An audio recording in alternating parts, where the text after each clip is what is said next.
You've described this as an intelligence failure, but a failure is something that happens accidentally. None of the intelligence that was coming up talking about the storming of the Capitol, killing members of Congress, or killing my police officers was ever discussed at the conference calls that I was on, at least. That doesn't seem to make sense at all. It doesn't make sense. I'm looking at my men and women having their asses handed to them, and my first thought was, fuck it, I will take whatever discipline there is. Once things got out of control, for 71 minutes, Pelosi refused to allow you to bring in the National Guard. Why don't we have answers? It doesn't seem like people really want to get to the bottom of it, and it gets worse from there.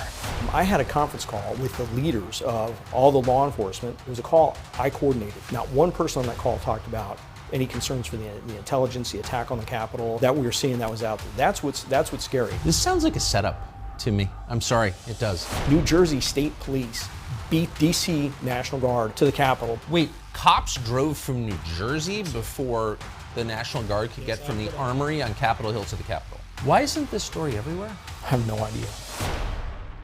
If you wanted to understand what happened on January 6, 2021 at the U.S. Capitol, one of the first people you'd talk to, maybe the first, would be Steven Sund. Sund was the chief of Capitol Police that day. He knew more about what happened than virtually anyone else in the United States. And yet congressional investigators weren't interested in talking to him. The media, not interested in talking to him. But we were. So earlier this year, we did a long sit-down interview with Steven Sund about January 6th. That interview was set to air on April 24th of this year, and it never did. We don't own that tape, so we can't show it to you. So instead, we invited Steven Sund back to explain what he saw and experienced that day. What he has to say is shocking. We recommend you watch. Mr. Sund, thank you very much for coming back. Thank you for having me back. So I want to start with the days before January 6th, 2021. It was commonly known there was going to be a demonstration, or believed there was going to be a demonstration in front of the Capitol that day. You were the chief of Capitol Police. You're in charge of security at the Capitol. So it would seem logical that you would have the most intelligence, the most up-to-date, most accurate intelligence about what was likely to happen that day, because you're consulting with all kinds of other agencies, intel agencies, law enforcement agencies, lots of federal agencies. But it doesn't sound like you did have the most information about what was going to happen. You're absolutely correct. I mean, what we've learned that it was out there at the time versus what we had coming into it, night and day. And when you talk about the intelligence agency, I have my own intelligence agency up at Capitol Police, IICD, Interagency Intelligence Coordination Division. Yes. That coordinates with the other intelligence agencies. And now, we're seeing the intelligence I was getting coming into it was indicating this was going to be just like the previous MAGA rallies, the November and December rallies that we had, where we had limited skirmishes. We had some skirmishes afterwards down by BLM Plaza with some of the Antifa groups and some of the BLM groups. But coming into it, absolutely zero with the intelligence that we know now existed, talking about attacking the Capitol, killing my police officers, attacking members of Congress and killing members of Congress. None of that was included in the intelligence coming up to. That you received. Correct. But others received that intelligence. Well, we now know FBI, DHS was swimming in that intelligence. We also know now that the military seemed to have some very concerning intelligence as well. It's hard to overstate how strange that is, because you were in charge of the actual facility that was the focus of the protest. Well, think about it. I'm the chief of police at the United States Capitol, probably one of the most prominent and should be the most secure building in the United States, in the world. You'd like to think of that. But when you look at it, and don't take my word for it, look at, there's now at least four congressional reports talking about the intelligence failure, IG reports, GAO reports talking about various intelligence failures. But coming into it, think about it. FBI, the Washington Field Office didn't put out a single document, a single official document specific to January 6th. DHS didn't put out a single official document specific to January 6th. That's very unusual. I've been through many other events in Washington, D.C. FBI would host a joint conference call at the least, maybe a executive JTTF, Joint Terrorism Task Force briefing, and for all these big events, DHS and FBI would get together and put out something that was called a JIB, a Joint Intelligence Bulletin. Zero for January 6th. So you've described this as an intelligence failure, but a failure is something that happens accidentally. And I don't see how this could be accidental. So walk us through the contact that you had with DHS and FBI in the days before January 6th. So my contacts with those agencies or the other law enforcement agencies would have always been through my IICD. Yes. They were the ones that was the conduit. We're a consumer of intelligence. We had turned to the intelligence community to get the latest intelligence. I know Metropolitan was hosting a conference call every couple of Mondays, and I was on a couple of those conference calls. None of the intelligence that was coming up talking about the storming of the Capitol, killing members of Congress, or killing my police officers was ever discussed in those the conference calls that I was on, at least. And think of this. And so you never heard that? Never heard it. And But how could you not have? I don't work in a federal bureaucracy, but that doesn't seem to make sense at all. it doesn't make sense.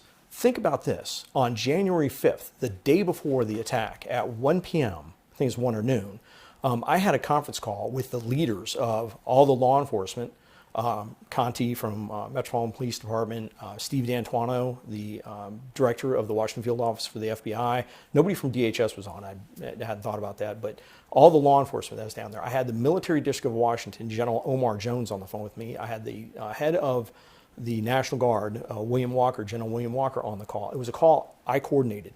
Not one person on that call talked about any concerns for the intelligence, the attack on the Capitol, the threats to officers that we were seeing that was out there. That's what's scary. But to be clear, do we now know for a fact that the people on that call knew about those threats and didn't mention them to you? So this is what we know for a fact, and I'll tell you, I'm not the only chief that was in the dark. You look at Robert Conti, head of the largest police department in Washington, D.C., he also said the same thing. He wasn't getting the same notifications like the Norfolk memo that came out the day before. He didn't get it. So Steve D'Antuono, who's the Washington Field Office FBI director, you look at the GAO report that came out February of this year. It talks about multiple emails. It's a GAO report, or it's a Senate report that just came out in July, just last month. Talks about multiple emails going to Steve D'Antuono on Sunday, Monday, and some probably Tuesday, just the days before, talking about the violence that they're predicting coming up to the Capitol. And I have a video call with him on that Tuesday, and nothing said about it. I mean, he didn't mention it. Not a word, not a word. So, not to repeat myself, but that just does not make sense. It doesn't. It doesn't, especially when you think about this, the military, the United States military. And this gets really convoluted once you get into the response on January 6th and how I was delayed getting resources. You have the United States military, Secretary of Defense or Acting Secretary of Defense Miller and General Milley had both discussed locking down the city of Washington, D.C. because they were so worried about violence at the Capitol on January 6th. On Sunday and Monday, they had been discussing locking down the city, revoking permits on Capitol Hill because of the concern for violence. You know who issues the permits on Capitol Hills for demonstrations? I do. You know who wasn't told? Me. Instead, on January 4th, what does Miller do? He puts out a memo restricting the National Guard from carrying the various weapons, any civil disobedience equipment that would be utilized for the very demonstrations or violence that he sees coming. It just doesn't make any sense. Wait. So the military says we're so concerned about potential imminent violence that we are considering shutting down the city. But at the very same time, they decide that the National Guard can't adopt an aggressive posture to protect the city. They're deploying because they're going to be deploying National Guard to assist Washington, D.C. with crowd control at metros and some of the traffic control areas. But they put this out on January 4th, specific to January 5th and 6th. And this direction affected the National Guard in Virginia and Maryland. When I was calling, begging for assistance on January 6th, they weren't allowed to respond at first. You look at Governor Hogan. He did a press conference saying he was begging to respond, and he was being denied by the Pentagon, all because of the memo. So why? You know, you begin to wonder why, and especially when you look at things like something that I recently came across when you talk about the military. General Milley, you know, we're now finding out, and it's not from me. This is from Carol Leonnig, you know, investigative reporter with the Washington Post, has found that he was using Dataminr on his own, coming across intelligence. Tell us what Dataminr is. So Dataminr is an intelligence platform. It's not something your average citizen would have on their computer. I guess it goes in and does crawling across webs. I'm not really sure how it works. Yes. But it's not it's an intelligence platform. He's picking up intelligence talking about killing members of Congress and attacking the United States Capitol. And he's not telling me. He's telling select members of Congress. I mean, Carol Leonnig writes about it in her book.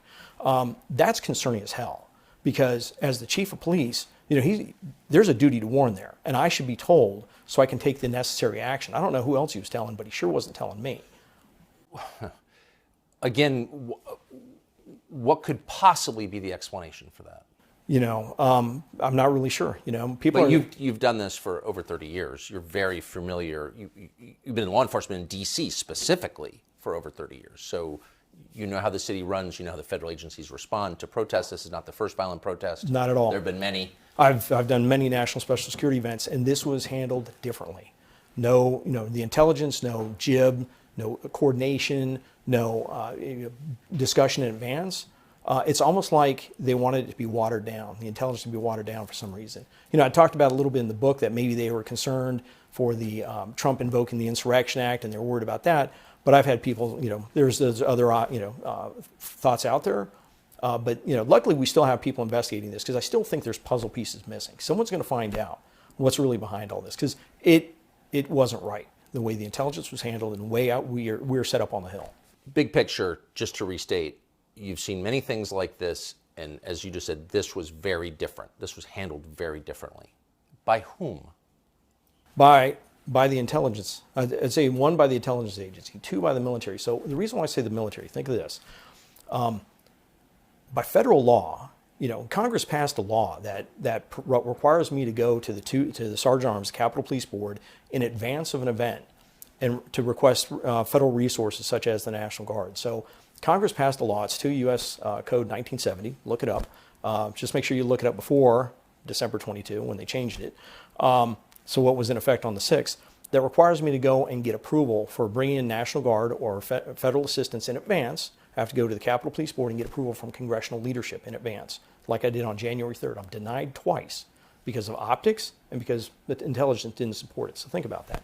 Let me ask you the question, who made that decision? Who denied you? I was denied by Paul Irving, House Sergeant Arms, and also Mike Stenger, Senate Sergeant Arms. And who do they On work, January 3rd. Who do they work for? It would have been working for Pelosi on the House side. That Pelosi was the number one boss, and then McConnell on the Senate side. So effectively, Mitch McConnell and Nancy Pelosi shut down your request. My request was shut down, one, because of optics, which is interesting. You're going to hear that term come up a couple more times. Optics, or the look of the National Guard on the Hill. But yeah, in the Capitol Police Board, I mean, it's unbelievable that I'm the only chief of police in the United States that has a law preventing me, not just regulations, rules that say I got to go and get approval to bring in the National Guard, a law. So that's crazy that Congress is going to pass a law that controls what I can do to protect the Capitol, and even in emergency. So think of this. Even while we're under attack, I have to go to those same two people to request the National Guard to be brought in. I have 340 National Guard that have been activated. At least 150 to 180 of those are in the city, many of them within eyesight of the Capitol, okay? We get to come under attack at 12:53. 12:55, I call the Washington, D.C. Police Department. I talked to their Assistant Chief, Jeff Carroll. Thank God I had talked to him at 10:59 in the morning and asked him if he could possibly put some additional resource on Constitution Avenue. And he had some CDU platoons up there. Called him, said, hey, please send those in right away, because we knew as soon as they came up to their west front, they started attacking, it was going to be bad. 12:58, I make my first call to the Sergeant Arms, asking, saying, hey, it's bad, we need assistance, I need a declaration of emergency, I need to bring in the military immediately and federal resources. I'm told by Paul Irving, quote, I'm going to run it up the chain, I'll get back to you. The chain is Pelosi. The chain his chain would be up to Nancy Pelosi. He didn't have to do that, but he wouldn't give me authorization. The law says in emergency he can grant me authorization, but he didn't. He said he'd run up the chain. My next call was over to Mike Stenger. He's now the chairman of the Capitol Police Board. Told him the same thing. We're getting our asses handed to us on the west front. I need federal resources. He said, what did Paul tell you? I said, he's run up the chain. He goes, let's wait to hear what we hear from Paul. Sorry. So for the next 71 minutes, I make 32 calls. I'm in the command center. I'm calling my partner agencies. And by law, one of the first people to offer assistance was the United States Secret Service. And by law, I shouldn't have requested their assistance. I shouldn't be until I had approval. But I'm looking at my men and women having their asses handed to them. And my first thought was, fuck it, I will take whatever discipline there is. Send me whatever you got. And that's the one text Secret Service turned over. You know how they lost all their texts? Yes. It's the text between their Chief Sullivan and myself. Thank God for him. But I don't. You make this call immediately to the House Sergeant Arms, who reports Mr. Irving, who reports to Nancy Pelosi. He Correct. says, "I'll call Pelosi." He says, "I'm running up the chain." Running up the chain, but that is the chain. I hear you. I got you. I want to tell you exactly what he said to me. What happens then? Does he get back to you? So for the next 71 minutes, I make the 32 calls to a number of agencies. 11 of those calls are follow-up calls. And look in the Senate combined report from 2001. They have a great infographic of the call after call after call after call. 11 times I call in the next 71 minutes going, where are we on the approval? Where are we on the approval? He goes, any minute now. Any minute. I'm going to get any minute. Finally at 2:09, 71 minutes later, 2:09, I'm finally given approval. Think about that. 71 minutes later, I immediately call Mike Stinger, say we've got approval. I was so pissed off, I made sure that the watch commander, I'm in the command center, I yelled to John Wisham, the lieutenant, that's my watch commander. I said, John, mark the time as 2:10. I finally got approval for the National Guard. I was that mad. So what is I just want to pause on this for a minute. That's like, it's almost unbelievable. So this is an event that Pelosi herself has likened to Pearl Harbor and 9/11, the worst thing that's ever happened on American soil. And she's in charge of allowing the National Guard to come in and respond, but she doesn't for 71 minutes. What is that? I can't fathom why. I mean, they had to have known what was going on. I was telling them how bad it was. Well, it was on TV. It was on TV. It was right outside of Mike Stinger's office. And they had a meeting in his office saying, hey, where's the National Guard? And they're like, oh, we're trying to make... The fighting's going on right outside his office. And I'm still getting delayed. This is an unbelievable story. Oh, it is. Now get a kick out of this. Has anyone ever explained this? It's verbatim in my book. I have details. The whole chapter on January 6th is almost 100 pages long. But I don't understand. So we're only 10 minutes into this, and you've told me two things. One, the other federal agencies withheld critical information from you in charge of security at the Capitol before January 6th. And once it started and things got out of control, for 71 minutes, Pelosi refused to allow you to bring in the National Guard. So those are two of the biggest questions from January 6th. And my question is, why don't we have answers to why that happened? It doesn't seem like people really want to get to the bottom of it. It really doesn't. And it just gets worse. It gets worse from there. I'm sorry to step on your story. It's shocking. It is. It is shocking to think that we should be a coordinated security apparatus. There's regulations. There's procedures for defense support for civil authorities. I've taught it for the military. They don't realize they brought me in to ask me to teach us for foreign governments coming to visit. There's a process for when law enforcement needs help and we dial 911. It's through the military. And that failed. That failed miserably because of the law Congress passed and the denial I was receiving. Well, it sounds like it was prevented. So Paul Irving, the guy who had, you're saying, the statutory authority to give that okay, has he ever explained why he didn't? Oh, they had him and he testified at the Senate hearing in 2001. 2021? I'm sorry, 2021. My apologies. Thank you for catching. A couple of times he disagreed with my recollection. I can tell you my phone records, I turned them over immediately. I fought to testify. They didn't want me to testify in the Senate hearing.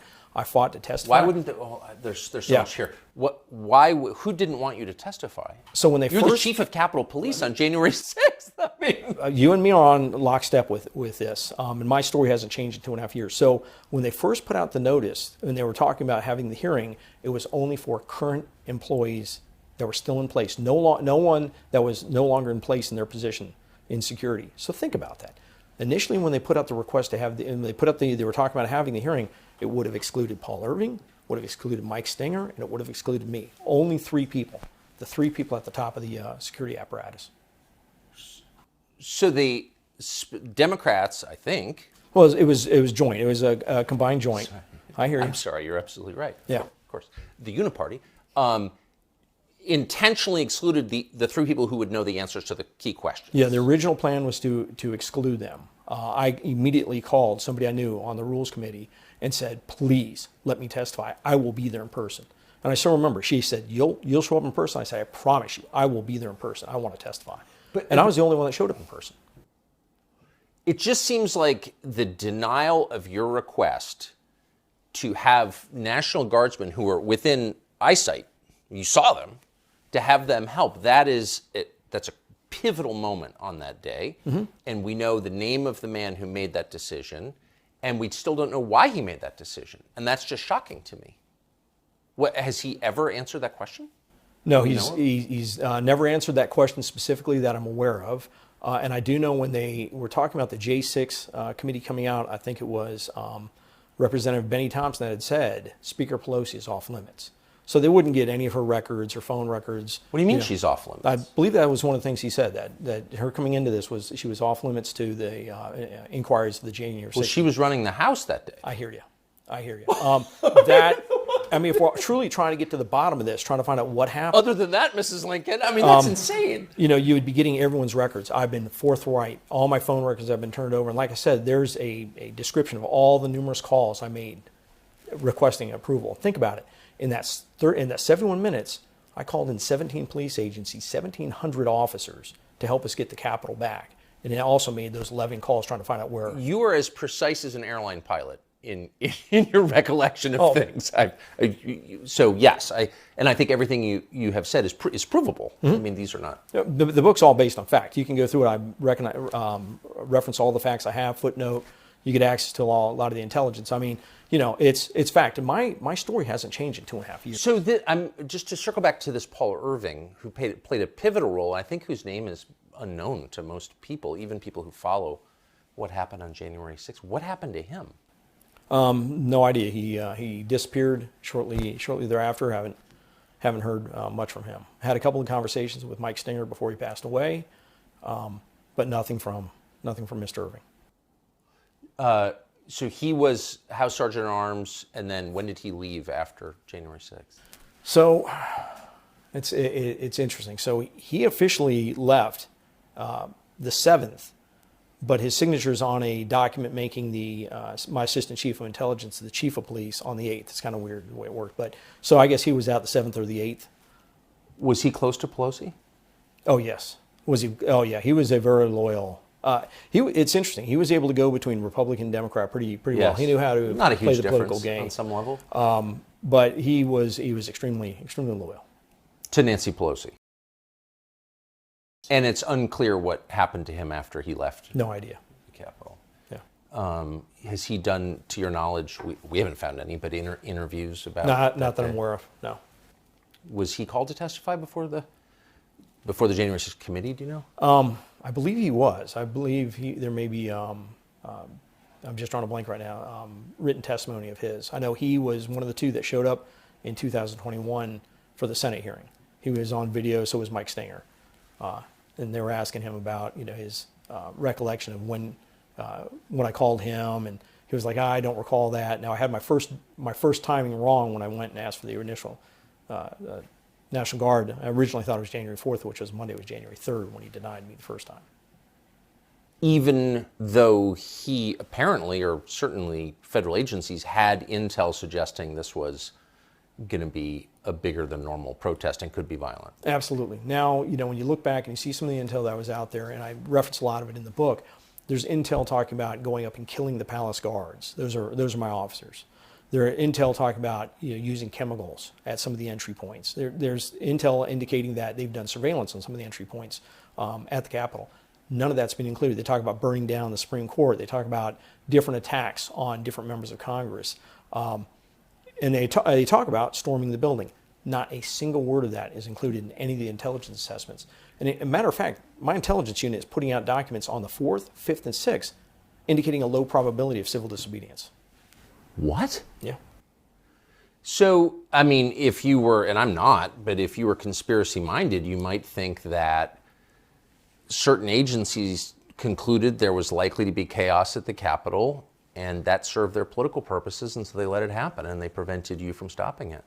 When you tie that into a number of other things that happen, and if you haven't been, I'd love to take you through some of the military stuff really quick. And I hope you will at length. And can I just ask, I think most people don't understand that the U.S. military would have a role in a domestic political protest. Why would the U.S. military, which we pay to fight wars abroad, be involved in a protest in the United States? So the way it would work is, like I said, through a program. A lot of times the military will come out, they'll do support for civil authorities, whether it's COVID response. They did it during the avian flu, but they'll also do it during civil disobedience. We've used them I've activated and sworn in hundreds, if not thousands, of National Guard troops for IMF World Bank, for inauguration. So we'll have them to help line the parade route.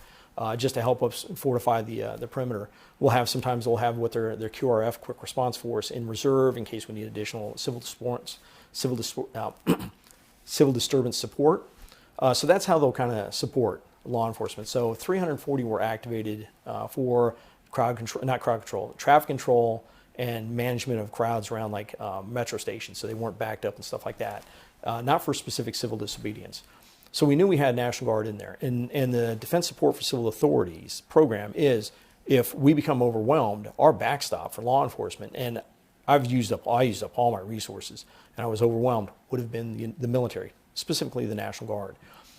So 209, I get approval to bring in the National Guard. Probably 210, 211. My first call, well, I've already called General Walker.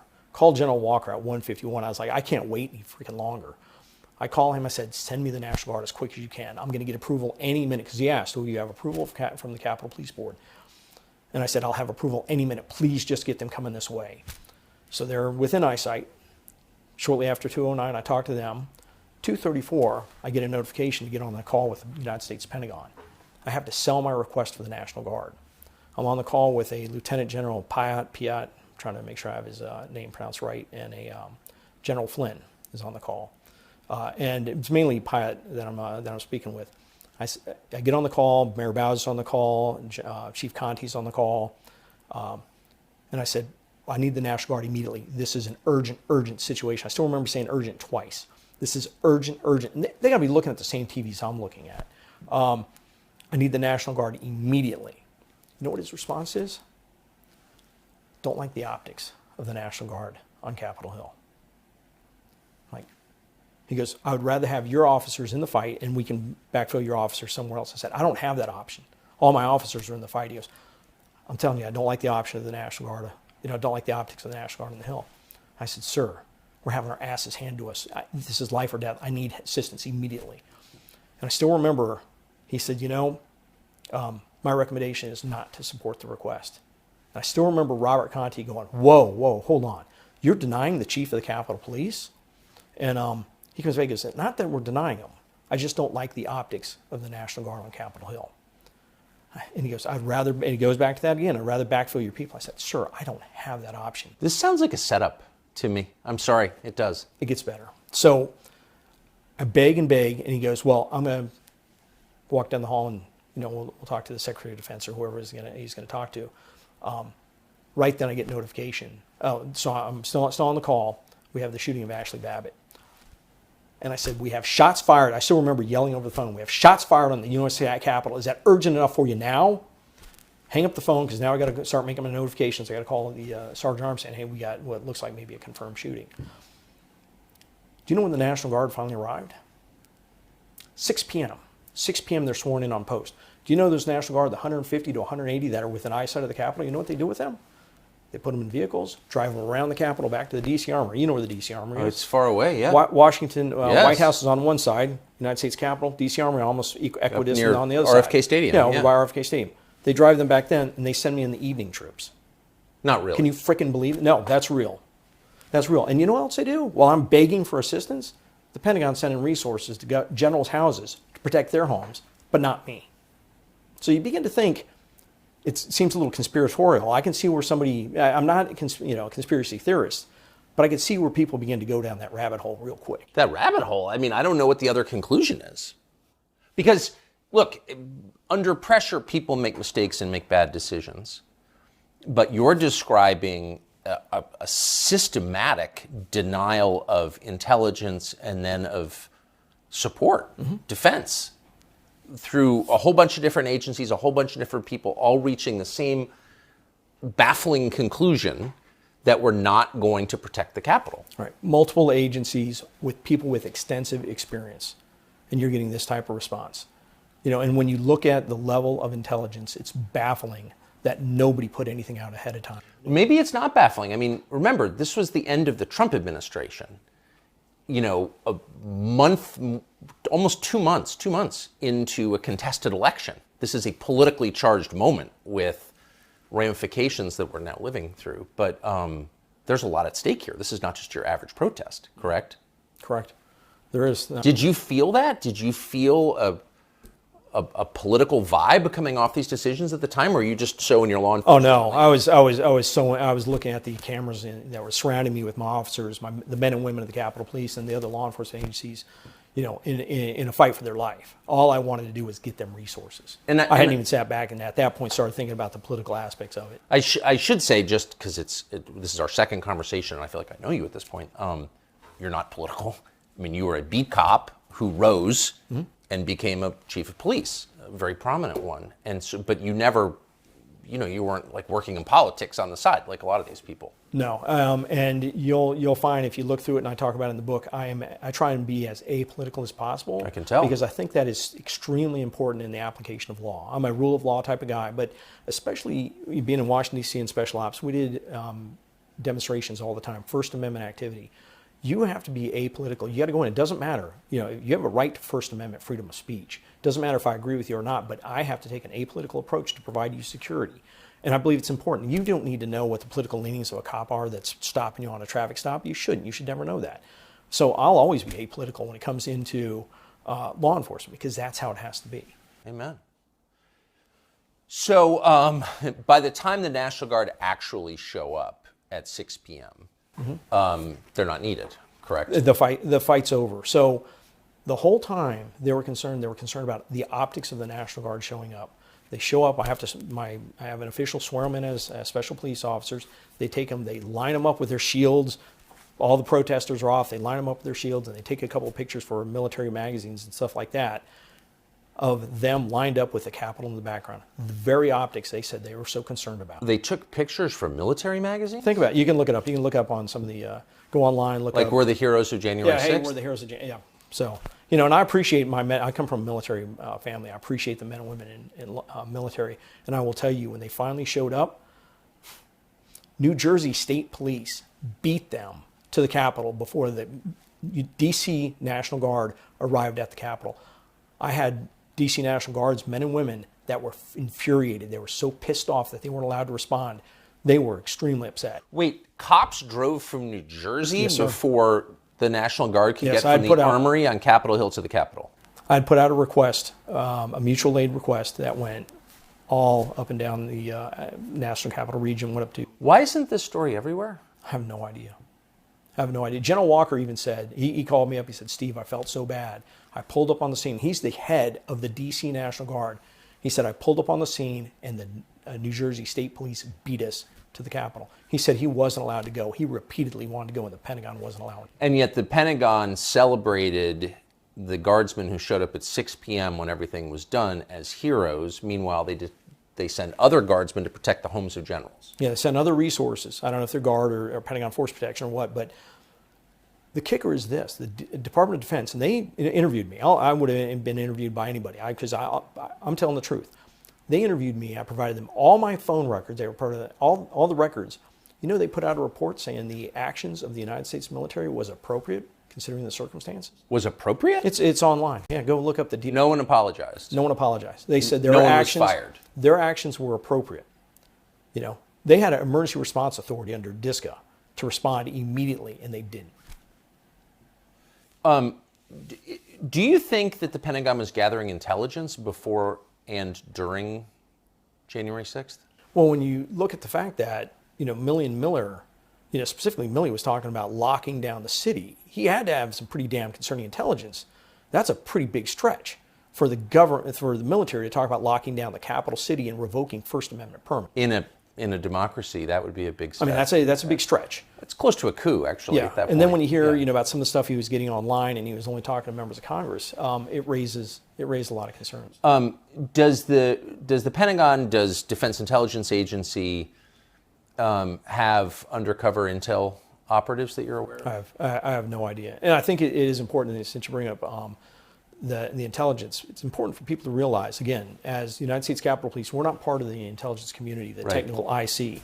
There's 18 agencies. 9 of those agencies are military agencies. So that gives you an idea of how heavily weighted. Half of the IC is military. Half of the IC is military. So, but I think the average person imagines that military intelligence is not allowed constitutionally to function on American soil.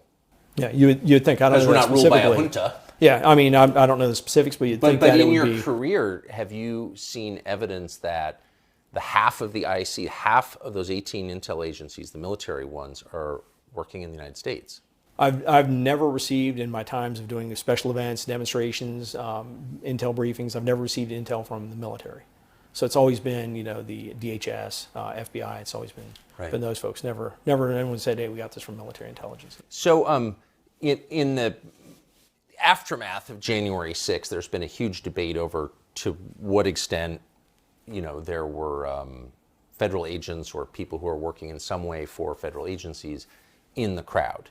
And the initial explanation was, well, none, and you're insane if you think that. You're Alex Jones, you're crazy.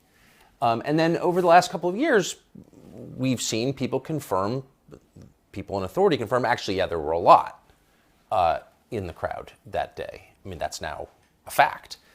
Did you know that going in? No. No. So just for perspective, since you've been to a lot of these events, there's a huge a planned demonstration in Washington, D.C. Will there always be assets, agents, people working for federal agencies in the crowd in civilian clothes? There always could be, and for like inaugurations, there would usually be some combined teams out there.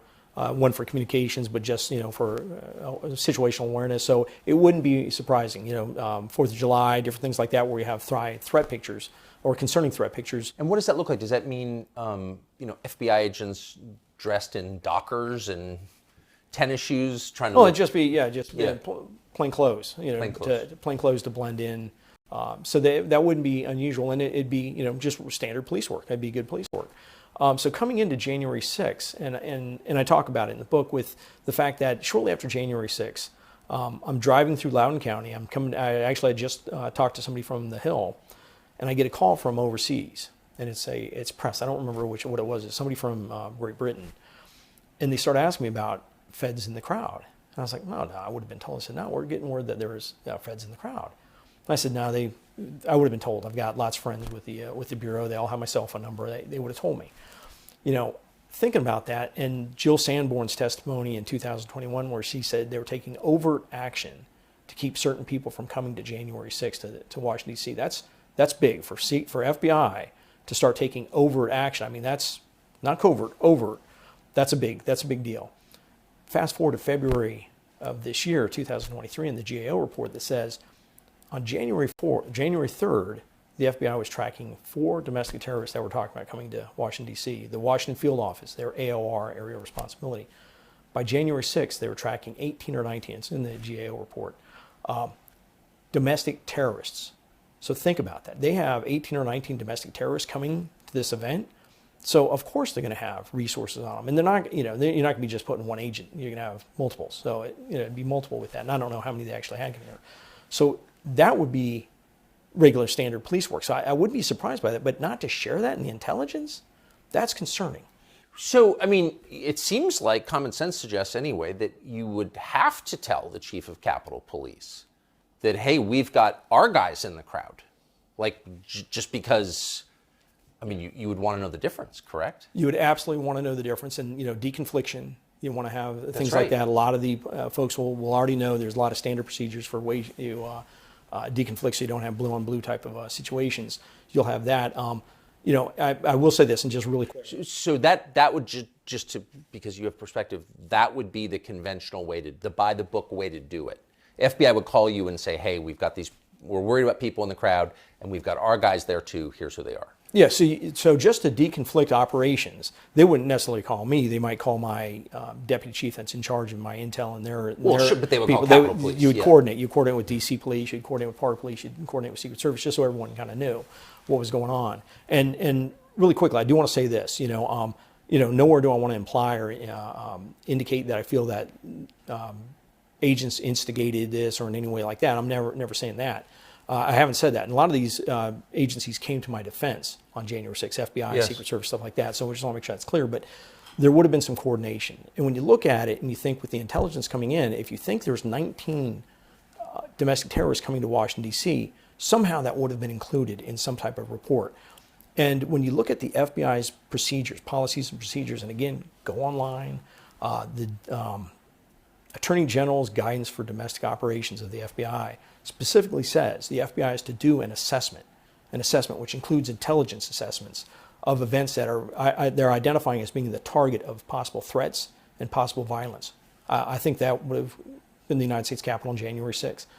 Look through that document. I outlined it in the book and see all the repeated failure after failure after failure of their own procedures to start identifying intelligence and making the proper notifications. So, but it does raise, and I don't have the answer to this question, and I hope I don't ever pretend that I do, but it does raise questions about the behavior of some of the people in the crowd who were instigating others to break the law, and who weren't arrested. And, given our facial recognition software capabilities, hard to believe they can't be found. And I would specifically cite a man called Ray Epps, who's now a hero on the left and funded by the Democratic Party, et cetera. But take the politics out of it. What is that? Here you have a guy on camera repeatedly saying, we're going to the Capitol. We need to go into the Capitol. Into the Capitol. And he's not in jail when people who didn't go into the Capitol are in jail? What do you make of that? Again, that's something I actually addressed in the book. It's funny. There's a lot in here. So my concern with that, and I look at it from a chief of police point of view, is you have somebody that's down, and I believe he's right near the old executive office building on the 5th, the day before January 6th, talking to a group of people, talking about, we have to get into the building. We have to get into the building. And then the next day to see him at what's called the Pennsylvania Avenue Gate. It's one of the two fence lines I had down at the West Front. And he's there, and he clearly sees the banner, the metal crowd control barriers that are up with the signs saying restricted, and so he knows that's a restricted area. And he's up there, and you see him lean in, and he whispers in somebody's ear, and he covers his mouth in such a way so you can't read his lips or anything. Whispers in somebody's ear, and that person moments later is attacking my officers. That's suspicious as hell to me. It raised a lot of concerns. What is that? And what's interesting is I believe... and that's verified. The person into whose ear he whispered... Yeah, I think if you watch the video, you see that, and that person immediately go and start pulling on the gate and start fighting with the officers. And what's interesting is I believe he went on 60 Minutes. And on 60 Minutes, what he said was he went up to the officer and he told that officer, these officers are on our side. Don't hurt these officers. I believe that was pretty much not verbatim. But don't hurt these officers. They're on our side. Don't hurt these officers. Well, if that's the case, why would you cover your mouth and not yell it to everybody? Because it didn't seem like that protester was the only one that was possibly going to be hurting the officers. You had a whole bunch of people next to him. Why wouldn't you tell it to the whole group? I don't know. I know that Epps is being encouraged by partisan Democrats to sue people who raise these questions, but they're fair questions, and I'm going to raise them anyway. How, given that tape, could the January 6th committee defend Ray Epps, which they did? Doesn't make any sense to me. Yeah, I'm having trouble answering that one. I don't know. Interesting. How many federal agents, officers, assets, people connected with federal agencies do you think were in the crowd? Do we have any idea? I really have no idea. More or fewer than normal, would you say? Well, if you have, again, going back to what I'm reading now in the GAO report with 19 domestic terrorists possibly coming in, I've never seen anything like that in Washington, D.C., so you may have a larger than usual presence. Amazing. Who's Yogananda Pittman? Yogananda Pittman was my assistant chief for intelligence and security. Okay. So did she have the intelligence that you didn't have? I don't know. What do you mean you don't know? I don't know. You don't know what you don't know. I don't know. Good point. I don't know what she had and what she didn't have, but I do know that when you look at it, and we immediately knew. I mean, anybody immediately knew. One of the first things you start thinking about is this an intelligence failure? So think about it. We go through January 6th. I was begging for the National Guard, refused before, refused during it. We get the Capitol under control. I get them to where they can go back into session.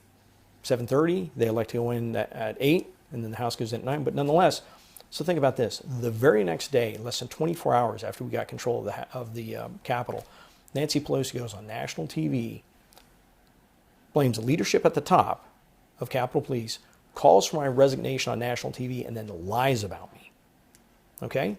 The very next day, puts Yogananda Pittman as acting chief. But Yogananda Pittman, you just described her as the head of intelligence for Capitol Police. Correct. So if there was an intelligence failure, which again doesn't seem like a failure, it seems very intentional to me, but if there was such a failure, she'd be responsible, correct? Or she'd be in the chain of responsibility anyway. Well, I mean, she was the head of intelligence. So if there's an intelligence failure, my thing is, do a proper analysis. Why do a knee-jerk reaction? I mean, putting her in charge. I mean, she ended up getting a vote of no confidence, so she didn't get the position from the police officers because many were upset with what happened. Where did she wind up? Where is she now? Yeah.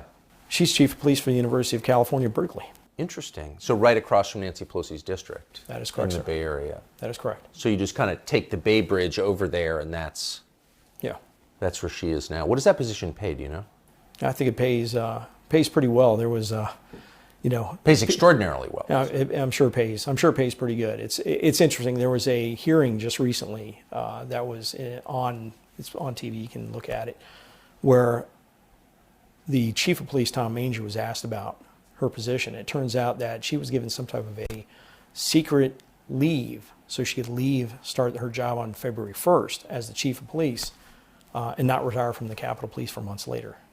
Oh, so you should get the benefits. Yeah, think about that. Yeah. It appears to be against departmental policy, and nobody allegedly was told. What you're saying is that the head of intelligence for the Capitol Police, which demonstrably didn't have the intelligence it needed to protect the building, that person was first elevated to acting chief of Capitol Police and then given a very high-paying job right across from Nancy Pelosi's district at the University of California, Berkeley. That is correct. And I will say this. So that looks like a reward to me. Well, I do know that the unit had significant intelligence. And I know many people within the unit were pushing that intelligence up to the leadership of the unit. So I do know that. Many of them became whistleblowers, and many of them were punished and forced to resign. Yep. This looks like a scam. I mean, Just saying. It just gets more convoluted. I feel so bad for the men and women in the police department, what they went through. I feel so bad for the intelligence analysts and what they went through. Many of them, it was really, really bad. I feel bad for the officials that were either demoted, forced to resign over this, forced to retire early. There's a lot of people that need someone. I think an outside entity needs to come in and do some investigation about what went on with. We've had many entities doing investigations. Yeah. I believe we impaneled this committee or commission, this body of members of Congress that went on for about a year and was on the news every single night. Did they address any of these questions? No, sir. How could you have a January 6th commission whose job it is to figure out what happened on January 6th, not get to the bottom of why the head of intelligence at Capitol Police didn't pass on the intelligence, why the chief of Capitol Police was kept in the dark and denied support from the U.S. military, why Yogananda Pittman wound up, after failing on January 6th, getting a high-paying job right across from Nancy Pelosi's district? Who wouldn't ask these questions? Yeah, well, I know there's people on the Hill still trying to ask those questions, and hopefully they can get answers. But it looks like they keep running into roadblock after roadblock after roadblock. But it's hard to believe 2.5 years later, we're still at this point. I still think somebody along the line is going to find, the smoking gun, the missing puzzle piece, and put this together. But it does. When you look at it, and there's still so much more to it, it just begins to raise more and more questions. It's interesting to talk to you because, this is my assessment, but you seem like a very straight arrow guy. I try. Well, it comes off you in waves. So, and I mean that as a compliment, but how long did it take you to realize there's something very strange going on here? I knew there was something strange going on pretty soon. When I was running into the issues with them not wanting me to testify, I was like, this starts getting a little weird. And then when I started sitting down and talking to officers and getting information, then finding out from some of the intelligence that was out there and where it was, and seeing some of the emails of the intelligence analysts pushing it up to their officials, I knew something was fishy. I mean, think about it. How can somebody not look at all this and think something's odd? So, I mean, we have a media whose job it is to get to the bottom of questions like these, or at least to ask the questions of knowledgeable people with relevant experience, and you're at the top of that list. We interviewed you, never aired, at a previous job, but how many other long interviews have you done with media outlets? Long ones, not very many. I actually can't think of any. I've done 60 Minutes. That's probably about the longest. And how long, from your 60 Minutes interview, how much of your account wound up on television, do you think? Estimate. 3 or 4 minutes. 3 or 4 minutes. 3 or 4 minutes. So you're the chief of Capitol Police on January 6th. Common sense suggests you'd be the first person that any reporter trying to figure out what happened on January 6th would call. You'd think. Is your cell phone buzzing day and night from No. curious reporters trying to find the truth? No, it's calmed down. I mean, the first couple of days were something else, but it's really calmed down. And I'm not stupid when it comes to law enforcement. I've been in law enforcement for 30 years. I've done everything from capturing homicide suspects to doing, barricade situations. This didn't have to happen. This was screwed up from the get-go. Didn't have to happen. Numerous opportunities to prevent it from happening. Numerous opportunities from preventing my men and women from going through what they had to, and it never happened. There was never that opportunity to stop that train. There's always a concern that politics will infect law enforcement and the justice system more broadly. And I think you've thought about this. It's one of the reasons I think you said we need to be strictly apolitical in the way we administer law enforcement. It does seem like things have changed. And it does seem like politics affect the way we enforce the law. Does it feel that way to you?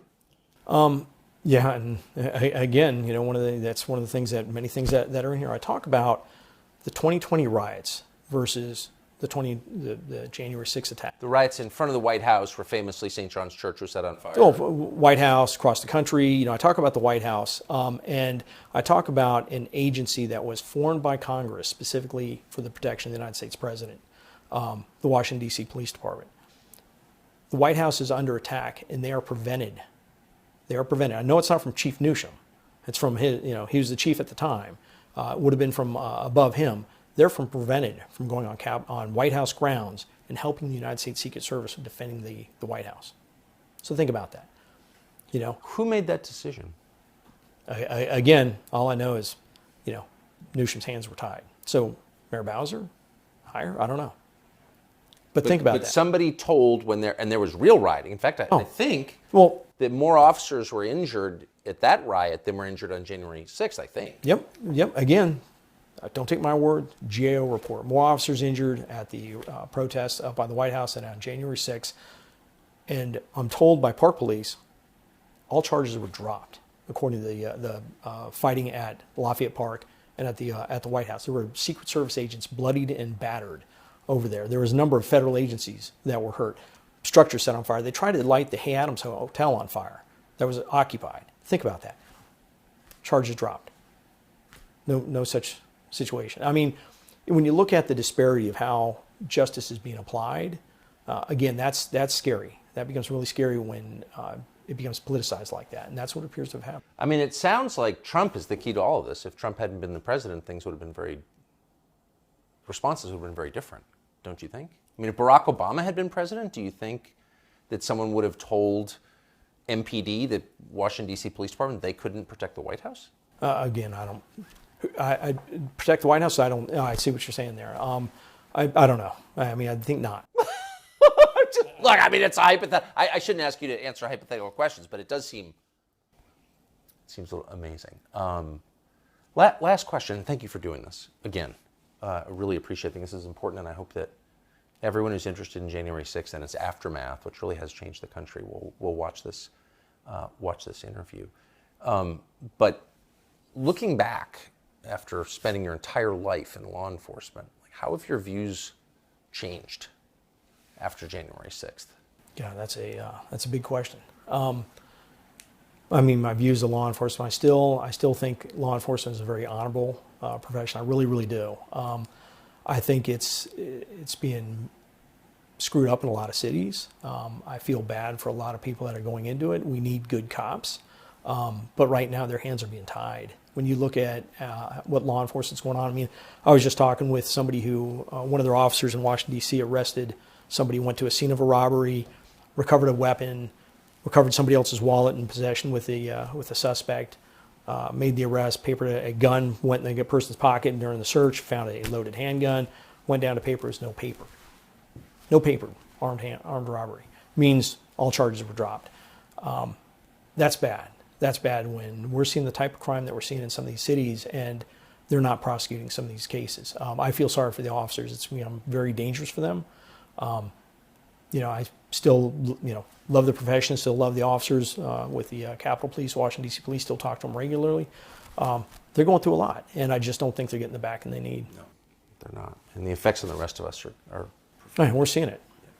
Stephen Sund, former chief of Capitol Police. Thank you so much. Thank you very much for having me on, Appreciate sir. it. Young here people say the news is full of lies. Kennedy's motorcade. 239 people. Cell death of Jeffrey Epstein.